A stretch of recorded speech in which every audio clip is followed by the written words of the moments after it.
Hi y'all, Susie Toronto here. I, as you all know, love to talk, and I love talking with women. Everywhere I go, I just love visiting with them and hearing what makes them tick. I love to find out what their hopes and dreams and desires are, but I gotta tell you, lately, some of the responses I've been getting have been a little bit scary. This whole pandemic that we're going through right now has got a lot of people fearful and scared. They're expressing things like anxiety and depression and really struggling to make sense of what's happening in our world. So one of the things that I think is especially difficult about this is there is so much negativity being thrown at us. I look at the news. Holy moly, I mean, it's just all over the place, the negativity. You know what they say about news?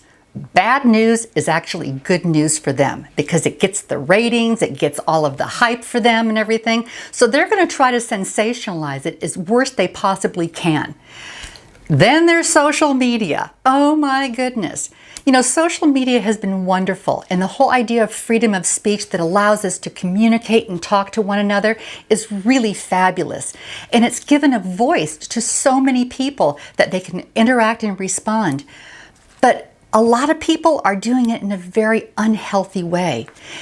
The anonymity of social media allows them to blurt out things that are maybe a little bit skewed and not reality, and they can be hurtful without having to face reality in the process. So I've come up with 3 ideas that I think will help us combat this kind of negativity coming at us from social media and from the news.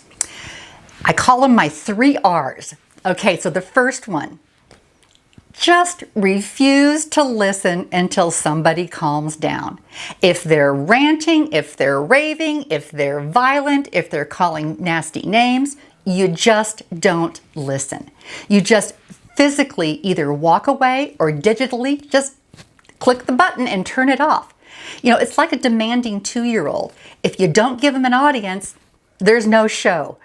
So refuse to listen until someone calms down and is willing to discuss the matter rationally if it's an issue.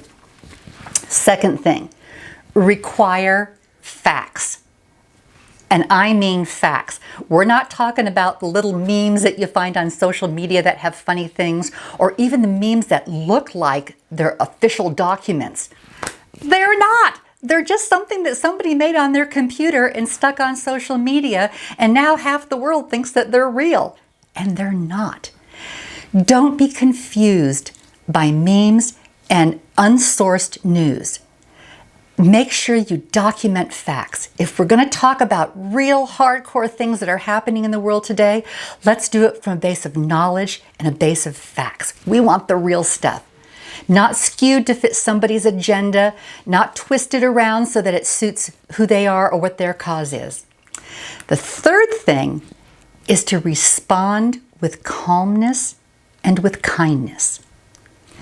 This is the hard part, because our first reaction is to want to jump to the defense of what we think is right or what we think is wrong and blurt out something just as nasty as they blurted out to us.